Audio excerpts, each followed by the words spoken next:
Hi, thanks very much for letting me come back. I'm very grateful. My name is Dixon Jones. How many people have used Majestic SEO? Okay, how many people use Ahrefs? You should go and check Majestic SEO. You've been hearing some bad advice. I'm the marketing director at Majestic SEO, but I'm not really going to talk about Majestic today too much. I'm going to talk about some of the things that you can do with big data and how you can use it to predict the future. And I want you to start by challenging yourself. I hope that this presentation challenges you a little bit to find bigger insights than just trying to get higher up on Google. I believe that the people in this room and the people in this industry have the ability to change the world in more ways than we sometimes realize for ourselves. We sometimes box ourselves, and there's more money to be had and there's more opportunities. Because SEOs really are the original big data manipulators. We've been doing it all our lives, okay? And behind the data is an adventure, and that adventure is being able to predict the future. So this presentation hopefully will help you to stay ahead of the curve with some big data ideas, some of which involve big data and making big data. Others are just you guys manipulating some of that data that's available to you already. So I was at a presentation, I think in San Diego last year, and someone from Bitly came along and said the obvious. He said, predicting the future is really, really easy. It's about two things. It's understanding the pattern, the cycle of how things happen. The sun comes up every morning. And then knowing where you are on that cycle. Sometimes the patterns are not all that obvious. Or as Douglas Adams put it in Hitchhiker's Guide to the Galaxy, you just need to know where your towel is. You just need to know where you're fitting in the universe. So with that in mind, there's quite a lot of things that you can predict. And so going way back, when Google started doing this, I thought, well, how do they do this? How do they predict what it is that I'm about to type in? And although the solution I'm going to give you is not technically the one they use, it's one that they could work towards. Because Peter Norvig is a VP, an engineer, a researcher at Google, and he gave us some interesting insights into the way that Google works, and Majestic does the same sort of thing. We count n-grams. We count the number of tokens, the number of times a particular word, section, phrase appears on the internet. So in the English language, it would appear, according to Google, that there are 13,588,391 distinct words in the English language on the internet. When you start pairing them up, they paired, you can put more pairs together, and they found bigrams, 300 million of them, nearly 1 trillion trigrams, and then four phrases, 1.3 billion, and then presumably they took away, when phrases only appeared uniquely. It started dropping. That the number of five phrases became less important than four-word phrases. But they're counting all of these little sequences, snippets of words. And once you understand that they're counting all of that, they can turn big data, and it really becomes quite easy, they can turn big data into useful predictive information for us. So Servers the Independent appears apparently 794 times on the internet, but Servers the Indicators only appears 45 times on the internet. So that means that the maths that they have to do, and this is my really high-tech programming speak, marketing programming speak, suggestion string, what it is that we're going to put up, what they're going to propose is just an ordered account of the text string that you've already typed in, ranked by the number of occurrences that start with the user's input, and that's it. So they've managed to predict what you're going to do right now. Of course, they actually modify a lot of this data. They can take in a lot of other signals. So the way that I see and picture Google working is that they can then feed in query deserves freshness, location modifiers, personal habit modifiers, whatever it may be. So all sorts of different things can come into this system. So if I type in Dixon J in the UK, then Dixon Jones comes up number one. If I go to, as a suggestion, for me at least, If I do it in the US, or if I did it in the US last year, then Dixon Jets comes up as a more likely thing that I'm about to type in. And so Marcus Dixon is or was a Jets player, and there's his stats and things coming up. So Google is taking in different signals and giving different results around the world because of different habits that are happening. So it's got all these different data sets in my head anyway. This is my idea of the Googleplex computer system. You know, a lot of laptops basically, all deciding which ones should poll their data. Okay, and their proxy is pretty strong. So strong that if you type your words in wrong, it fixes it for you, and they're almost instantly correct. So that's predicting something a second into the future. But how can you predict this, for example? How would it be possible for us to predict something that happens that isn't just some numbers game? Well, Twitter did.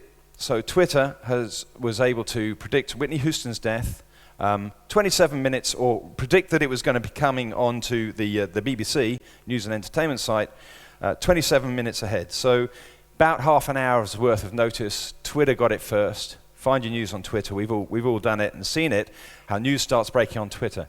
But this is interesting because now you can start using this information, this kind of social signal, to decide and control your editorial content if you're the BBC. So a company in the States, Visual Revenue, does exactly this. What they do is they take the signals that the world, the zeitgeist, is putting out through Twitter, through other social signals, and they use that to direct newsrooms and to direct large blog sites to tell them what they should be writing about next.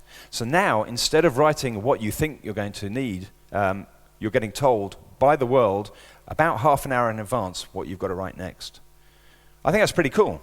That's predictive. Of course, we might have been able to predict it anyway. Couldn't we have predicted that a singer was going to die of drugs? Isn't it obvious that singers die of drugs? In fact, it's bloody obvious. There's a massive great page on Wikipedia about drug-related deaths and numbers of people and famous people that have died from drug-related deaths. And if you search that page for the word music, then we can see that there's musicians dying there, 97 matches on that page. Singers, 33 matches on that page. You know, jazz, they're a bit more laid back, only 13 dying from drug-related deaths. You know. But this is where we can start coming in, because you could do worse if you wanted. If you were the obituary editor of the New York Times, for example, you could do worse than having a little script that just checked the Wikipedia page for deaths every day to find out which death you should write about. And you'd probably then have a link straight to their Wikipedia profile anyway, so you could work out exactly what it is that your audience is going to want to know about tomorrow. So this change, I mean, that's not a difficult thing to do, just seeing whether a web page changes. And so these sort of things were going through my head for years. And they started to light some light bulbs up for me. And I started thinking, well, there's all this data out here. Why am I, as an SEO, before I got into Majestic, why am I sitting there just trying to get higher on a particular ranking? Surely we can make some more money out of this kind of data. So there's a lot of practical applications, a few of which I hope to show you, as to how you can make money out of investigating the data that we play with every day. How we can work out, for example, the market share of competitors within a software vertical, and how we can work out their sales on a daily basis of a competitor. I'm going to show you how to work out how to buy and sell shares in a NASDAQ company, how to track a brand's power on a daily basis, and another example, if we get round to it, about a mining company and how we can use that to work something out. But I'm going to start with showing you how to track a company's sales, a software company's sales. So I'm using Adobe as an example. We actually did this for another business, but I'm not allowed to say what the business is. But Adobe is a pretty good example. And the interesting thing is about so many software businesses is that their business model is download a free trial, get a free trial, and then we'll then hopefully you'll buy the product after 30 days. By the way, if anyone wants a trial of Majestic, come and get a free trial. Anyway, so what you can do then is you can go to cnet.com and download.com, and on those pages they have, down in the corner, number of downloads this week. So what we did for this client, it was actually for an investment company in New York. They said, we want to know what's happening for this company. So what we did was we had a look at the downloads this week, and we got a script. In fact, we went to Odesk and probably got someone in Poland to write the script. But we got to track this information, not just for one individual product, but for all the products that this company sells. So we could start mapping that information day by day and seeing how the downloads were happening. And of course, as those downloads are happening, 30 days later, a certain percentage of those people are going to buy that product. So we know 30 days ahead of probably the customers, the software company themselves, what their sales are going to be. And we can also start seeing their product mix as well. And we can just take one set of accounts and try and do some mapping. And now we've got a pretty good idea of this company's fortunes moving forward. And all we've done is a little script, taking one page. Well, we take download.com and cnet.com and anywhere else they might have it. So not that difficult to do, but playing with big data and getting some big gains out of it. We also did this, probably I think for the same investment company, but analyzing a different company. So this is Authority Labs. This is rank checking for a perfectly healthy website that is in the clothing industry, with their rankings going, looking quite good. This is a healthy profile. We all use rank checking for SEO, and we sit there and use these signals because we're trying to get our clients higher up the search engine rankings. But what if we use it for something else? What if we use it to start tracking companies that are getting listed on the NASDAQ or on the stock exchange, particularly ones that are sensitive to news, to public opinion, like news companies, for example. Or in this case, Demand Media, who we were tracking. And one day, we were tracking these for the investment company. This is what happened to their search rankings. We phoned them up, sell your shares, get out now. They were gone before the accountants even realized at Demand Media that their world had fallen apart. Social signals also, we can start using. There are quite a lot of things out there that are starting to use social signals, and we started to try and track what was happening with ourselves and said competitor, Ahrefs up there, and Moz. And what we were doing was taking, in actual fact, social mentions data. So social mention give us 4 metrics every day for what are their metrics for? Strength of brand, sentiment of brand, passion, and reach. And so what we did was got the same people to start tracking that information that did our software analysis, and start tracking this on a little basis and put it in the back of a Drupal website so we can map it all out. And we found something very interesting for ourselves, for example. So many of you are registered on the Majestic newsletter, which we only send out once a month. But what we found out was that if we sent out a newsletter that didn't have a product update or something useful on it, we had a lot more reach. Lots of people read the newsletter, and the strength of the signal was strong, but the passion was really negative. People didn't like it when we sent out a newsletter that didn't have something with functionality in it. So tracking this information every day has been very, very useful for us. Okay. So, as people know, Majestic crawls the web. We get linked data, and if you don't know how we work, Majestic collects all the data from all around the world. We use distributed ISPs. So one of the reasons that we have so much data is that we don't have to do it all from one warehouse. We do it from around the world. It makes it quite an international data set. And then we put all this information in, and because there's so much that we crawl, we can't keep all the on-page information, so we just keep the link stuff.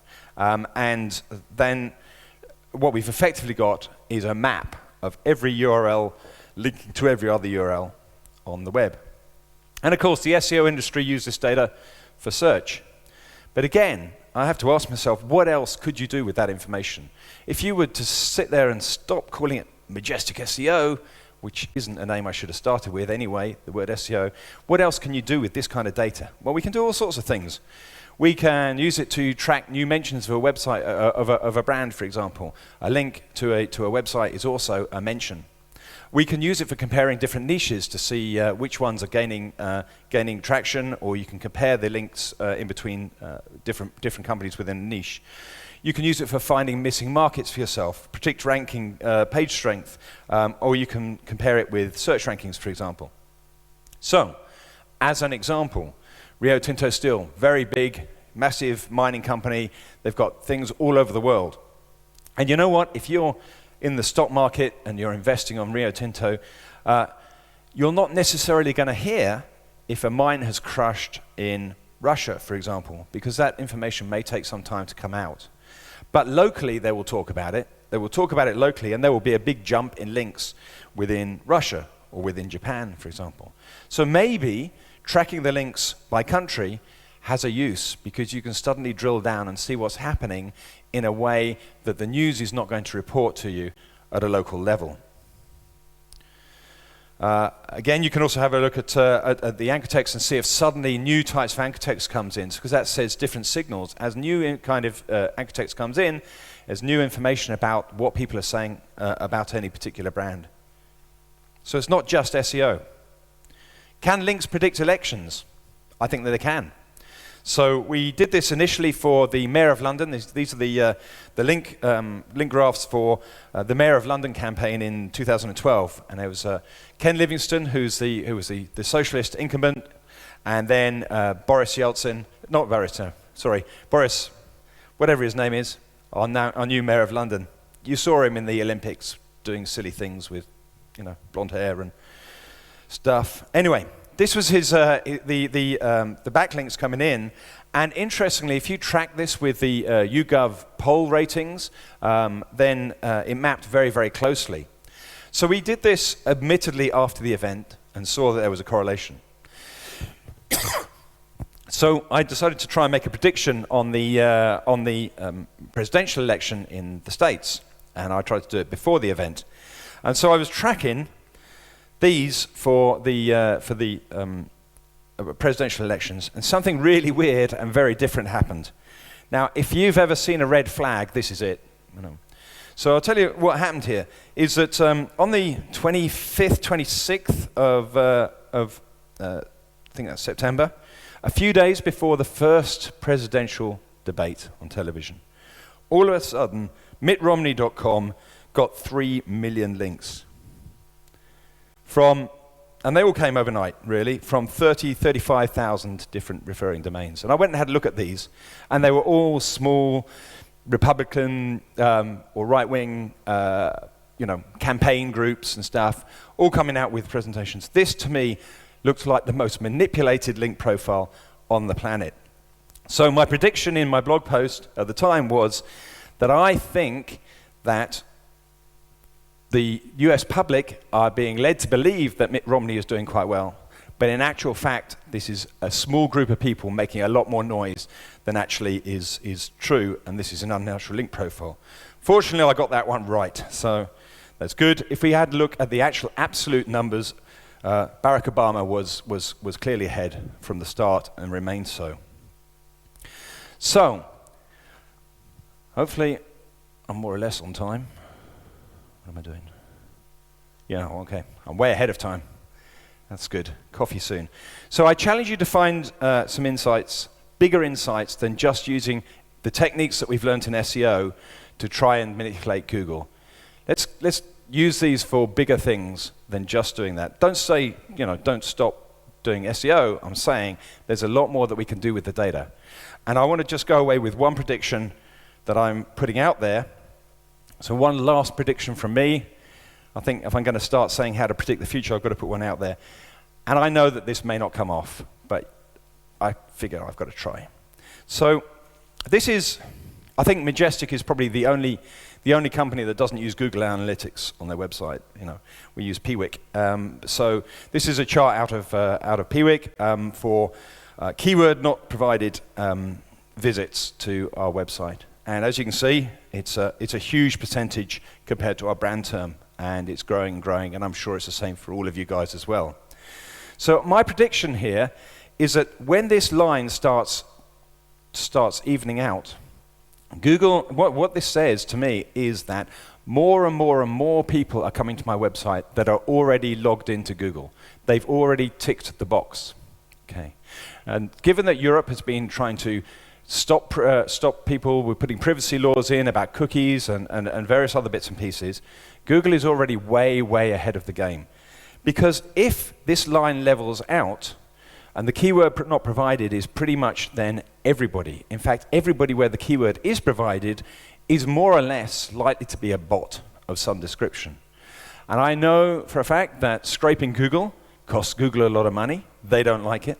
So I'm going to make the prediction that when this levels out, and I reckon it could be near Christmas, then Google might decide that actually they're only going to give you meaningful results if you've logged into Google.